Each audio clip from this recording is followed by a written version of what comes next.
Good evening कक्षा छात्र 11 के छात्रों। और दिमाग में कुछ और चल रहा था तो अचानक आपका ये इस पर मैंने आज आपको एक वीडियो भी दिया है और इंट्रोडक्शन भी सिलेबस का बताया और एक मल्टीमीटर का 11-12 जो भी प्रैक्टिकल होगा 8-10 मैं दुकान में आपको लाइव करके दिखाऊंगा। और प्रैक्टिकल भी हम लोग शॉप से ही कर लेंगे। एक शॉप तो हमने बना ही ली तो एक शॉप से ही लगभग सब हो जाएगा। और कुछ इलेक्ट्रिकल भी दिखा ले जाऊंगा, उसमें कुछ अच्छी चीज़ें भी क्योंकि रिपेयरिंग उसके अंदर पूरा का पूरा है। फ़ायदा नफ़ा नुकसान सब कुछ वहाँ से आपको पता चल जाएगा। सर्विस स्पेयर सारी चीज़ें हैं वहाँ पे। मल्टीमीटर आपने वहाँ पर आज देखा। आइए देख लेते हैं कक्षा 11 में एक रिव्यू कर लेते हैं एक बार फिर। 19-20 का आप पढ़ ही लेंगे और इसको आप रिव्यू कर लें। कक्षा 11 के सामान्य आधारित विषय में क्या है कि पहला 2 खंड में है ही है उद्यमिता का विकास, दूसरा और पहला पर्यावरण शिक्षा और ग्रामीण विकास। 50-50 नंबर के दोनों में एक पेपर आता है 100 नंबर का। तो ये कक्षा 12 के भी छात्र इसको देख सकते हैं क्योंकि उनमें भी यही चीज़ है, पहला चीज़ है। 6-7-8 से आप इसको पढ़ भी रहे हैं। तो पर्यावरण शिक्षा क्या है, अर्थ क्या है, तो अर्थ में मिला है कि परिधन आवरण, तो दो चीज़ों को मिला के आवरण पर्यावरण मतलब हमारे चारों ओर जो भी चीज़ें हैं वो व्याप्त हैं। वो हमारी पर्यावरण है, चाहे वो पृथ्वी हो, जल हो, अग्नि हो, वायु हो, वनस्पति हो, जीव जंतु हो, जो भी चीज़ हो। आप कॉलेज में भी हैं तो आपका पर्यावरण कॉलेज का है 10 से 4 का। आप जहाँ भी हैं अपना पर्यावरण बनाए हुए हैं और उस पर्यावरण में आप रह रहे हैं, सॉरी बनाए हुए नहीं बन रह रहे हैं। तो जैसे पर्यावरण में है, नहीं वो कहते हैं चोर के साथ रहेंगे तो चोर बनेंगे, तो उस तरह से पर्यावरण आपका बना हुआ है। इसकी कुछ परिभाषाएं भी दिए हैं जी। जिस वर्ड्स आपके अनुसार यही है कि पर्यावरण उन सबको कहते हैं जो किसी वस्तु के समीप के घेरे हुए हैं और उस पर सीधा प्रभाव डालते हैं। तो पी.जी. वर्ल्ड के अनुसार कभी कभी एक नंबर के क्वेश्चन में इसे पूछ देता है कि किसने कहा। तो आप इसको मैं फ़ोटो कॉपी में भी आपको व्हाट्सएप ग्रुप में दे दूँगा, तो आप इसे देख सकते हैं।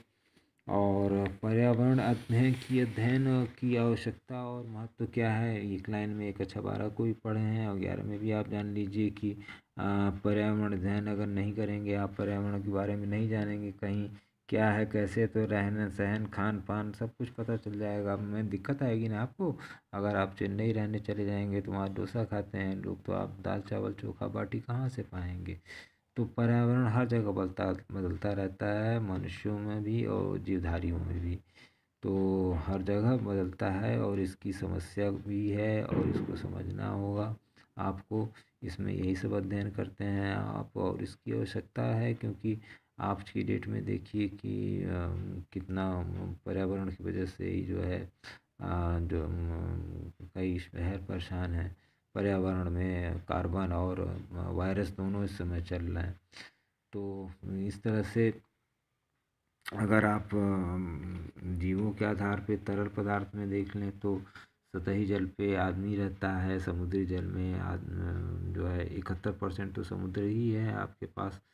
तो ये करीब आपका इसके अंदर जल है। और भूमिगत जल जो अगर आप देखें तो कुल जल का 15% भूमि के कुल जल का 15% भूमि के द्वारा जो है आप मिलता है आपको।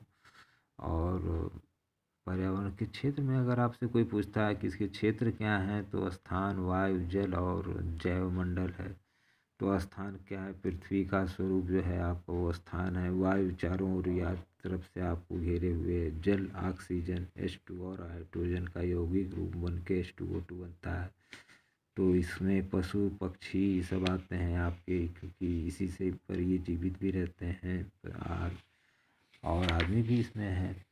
और पर्यावरण का मानव जीवन पर प्रभाव क्या है पड़ता है, अगर आप उससे ऐसे पूछ देता है 5 नंबर 10 नंबर या 2 पेज जैसे भी, तो आप इसको उस तरह से भी अपना आप हेडिंग बना के भी लिख सकते हैं 2-2 लाइन करके।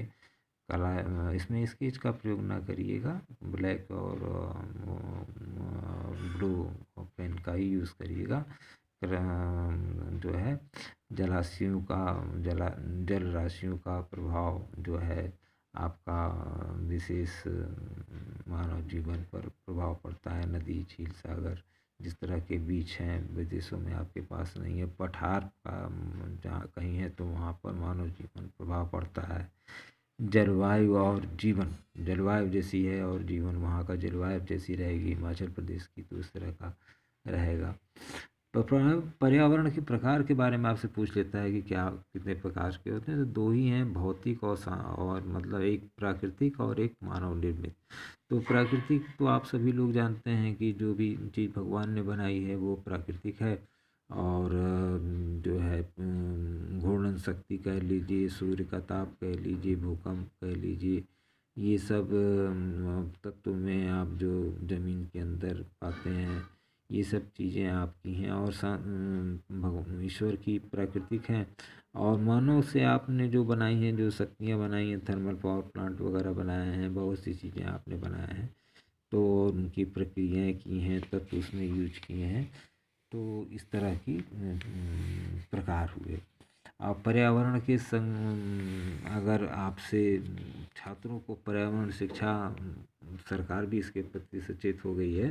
पर्यावरण शिक्षा आप सभी विषयों में महत्वपूर्ण स्थान प्राप्त कर रही है। छात्रों को पढ़ाया समझाया जा रहा है। पर्यावरण के संतुलन के किस प्रकार की आपदाओं का सामना करना पड़ सकता है।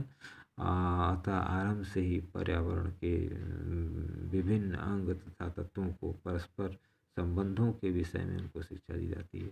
मतलब गवर्नमेंट भी आपके साथ है और इसमें आपको ये चीज़ बताई समझाई जा रही है और ये कहीं ना कहीं कभी ना कभी अनिवार्य भी होगी और ये आपको पढ़ाना ज़रूरी होगा, क्योंकि पर्यावरण, ग्रामीण विकास और सेल्फ